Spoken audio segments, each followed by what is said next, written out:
வெள்ளிக்கிழமை அன்று யாருக்கும் பணம் கடனாக கொடுக்க கூடாது. அப்படி கொடுத்தால் வீட்டில் உள்ள லட்சுமி போய் விடுவாள் என்பது அனைவருக்கும் தெரிந்த பொதுவான ஒன்றாகும்.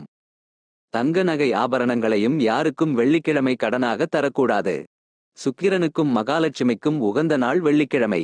வாரத்தின் 7 நாட்களில் வெள்ளிக்கிழமையே பெரும்பாலும் தெய்வத்திற்கு உகந்த நாளாக அனைவரும் கடைபிடிக்கின்றனர். வெள்ளிக்கிழமை அன்று வீட்டை சுத்தப்படுத்தி விரதமிருந்து தெய்வ வழிபாடுகள் செய்வார்கள். எல்லா கிழமையிலும் எல்லாவற்றையும் நாம் செய்துவிடக்கூடாது.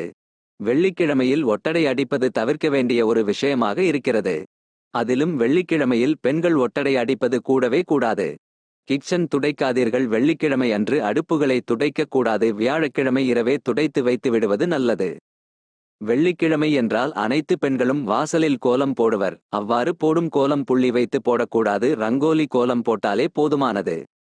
வெள்ளிக்கிழமை அன்று பெண்கள் அணிந்திருக்கும் ஆபரணங்களை கழட்டுவதோ அல்லது கழட்டி சுத்தம் செய்வதோ கூடாது. பணத்தையோ தயிர், உப்பு, ஊறுகாய், இட்லி, தோசைக்கு அரைத்து வைத்த மாவை பிறருக்கு கொடுக்கக்கூடாது. வெள்ளிக்கிழமையில் பூஜை அறையை சுத்தம் செய்வது மிகவும் நல்லது. அதேபோல் வீட்டில் வெள்ளிக்கிழமை அன்று மட்டும் அழுக்கு துணிகளை சேர்த்து வைத்திருப்பது கூடவே கூடாது. வெள்ளிக்கிழமை அன்று துவைப்பதை தவிர்க்க வேண்டும். பாத்ரூம், கழிவறையையும் இந்த நாளில் சுத்தம் செய்யக்கூடாது. அதேபோல் சமையலறையில் அலமாரிகளில் போடப்பட்டிருக்கும் பேப்பர்களை புதிதாக மாற்றக்கூடாது. மளிகைப் பொருட்களை எதுவாக இருந்தாலும் அதனை துடைத்து எடுக்கக்கூடாது. அதையெல்லாம் மறுநாள் தாராளமாக பார்த்து கொள்ளுங்கள். ஆனால் வெள்ளிக்கிழமை அன்று எந்த ஒரு பொருளையும் சுத்தம் செய்வது கூடாது. ஆண்கள் எண்ணெய் தேய்த்து குளிக்க கூடாது. வெள்ளிக்கிழமை அன்று தேவையற்ற செலவுகளை செய்வது தவிர்த்து கொள்ள வேண்டும். முடி, நகம் இரண்டையும் வெள்ளிக்கிழமை வெட்டக்கூடாது என்று முன்னோர்கள் சொல்லி வைத்துள்ளனர். இந்த இரண்டுமே நம் உடலில் ஒரு அங்கமாக பார்க்கப்படுகிறது. இதனால் வெள்ளிக்கிழமை நம் உடலில் உள்ள இந்த அங்கத்தை நான் இழக்கக்கூடாது என்பதற்காகவே இவ்வாறு சொல்லப்படுகிறது.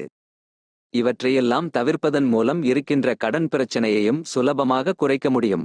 மகிழ்ச்சி அதிகரிக்க பூஜை. வெள்ளிக்கிழமை என்பது செல்வத்தின் தெய்வமான லட்சுமி தேவிக்கு உகந்த நாளாகும். இந்நாளில் லட்சுமி தேவிக்கு விரதமிருந்து சிறப்பு பூஜை செய்வதால் மகாலட்சுமி தேவி மகிழ்ச்சி அடைகிறாள்.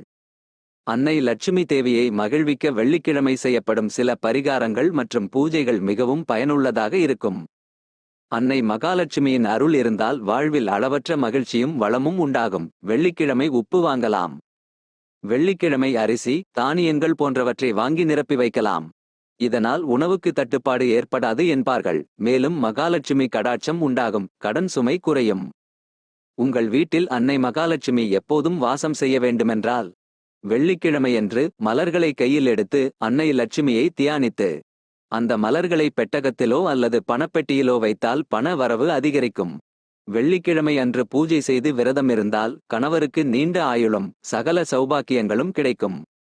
வெள்ளிக்கிழமை விரதம் முருகப்பெருமான், லட்சுமி தேவி, நவக்கிரகங்களில் ஒருவரான சுக்கிரன் ஆகியோரின் அருளை பெறலாம் என்று கூறப்படுகிறது.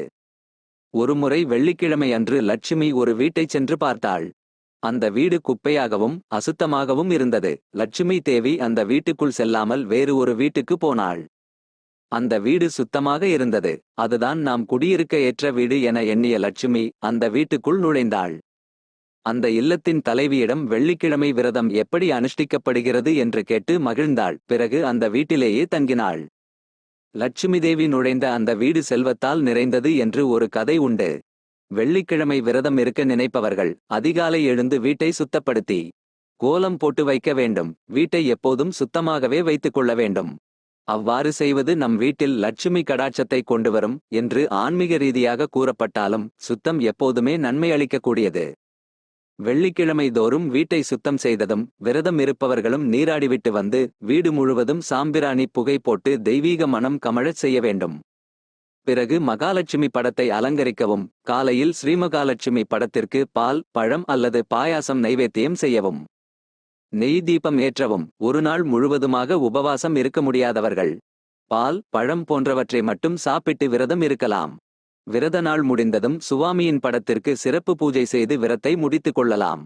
தொடர்ந்து 11 வாரங்கள் வெள்ளிக்கிழமையில் விரதம் இருந்து வந்தால் கணவருக்கு நீண்ட ஆயுளும் சகல சௌபாக்கியங்களும் கிடைக்கும் என்பது ஐதீகம். பகீரதன் என்னும் மன்னன் இந்த வெள்ளிக்கிழமையில் விரதத்தை கடைபிடித்து தான் இழந்து போன தனது அரசுரிமையை திரும்பப் பெற்றான் என்ற வரலாறும் உண்டு. வெள்ளிக்கிழமைகளில் சூரியன் உதயமான 2 மணி நேரத்திற்குள் பூஜிப்பது தரிசனம் செய்வது ஆகியவை வீட்டிற்கு நன்மை தரும். மாசி மாதத்தின் ஒவ்வொரு வெள்ளிக்கிழமையும் சிறப்பானது. அதிலும் அன்று விரதம் இருந்து காளிகாம்பாளை தரிசனம் செய்தால் நம் குடும்பத்தையும் சந்ததியையும் செழிக்கச் செய்து அம்மாள் அருள் செய்வாள். நமக்கு என்ன தேவை என்பதை நாம் கேட்காமலே உணர்ந்து நமக்கு வழங்குபவர்கள்தான் நம் அம்மாக்கள். காளிகாம்பாளும் அப்படித்தான். உலகத்துக்கே அன்னையாகத் திகழ்பவள்தானே பராசக்தி. காளிகாம்பாளிடம் நாம் ஒருமுறையேனும் நின்று அவளை தரிசித்தாலே போதும். நாம் அறிந்தும் அறியாமலும் செய்த பாவங்களை எல்லாம் போக்கி நம்மை அருளிக் காப்பாள் என்பது நம்பிக்கை. செவ்வாய் வெள்ளிக்கிழமைகளில் அம்பாளை தரிசிக்க குடும்பத்தில் மங்களகரமான விஷயங்கள நிகழும். அதிலும் மாசி மாதம் வந்துவிட்டால் செவ்வாய்க்கிழமை வெள்ளிக்கிழமை என்றில்லாமல் எல்லா நாளும் அம்பாளை வணங்குவது நல்லது. மேலும் விரதம் இருந்து அன்னை காளிகாம்பாளை கண்குளிரத் தரிசித்தால் நம் கவலைகளையெல்லாம் போக்கி அருளுவாள் அம்பாள். கஷ்டங்களையெல்லாம் நீக்கி வாழச் செய்வாள் அம்பிகை. நம் குடும்பத்தையும் சந்ததியையும் செழிக்கச் செய்து அருளுவாள். சகல செல்வங்களையும் பெற்று சந்தோஷமாக வாழ்க்கை நடத்த மாசி மாத வெள்ளிக்கிழமை விரதத்தை கடைபிடித்தால் சிறப்பு. அதுபோல லட்சுமி தேவியை வழிபாடு செய்தால் நாம் பண கஷ்டம் எல்லாம் இருக்கலாம். தொடர்ந்து 15 வெள்ளிக்கிழமை அம்பாளிற்கு மல்லிகை, செந்தாமரை, மனோரஞ்சிதம் ஆகிய பூக்களில் ஏதாவது ஒரு பூவினால் அர்ச்சனை செய்து சர்க்கரை பொங்கல், வெள்ளை மொச்சை படைத்து பூஜை செய்யவும். இதனால் புகழ், செல்வம், வியாபார அபிவிருத்தி, புத்திரப்பேறு, குடும்ப ஒற்றுமை உண்டாகும்.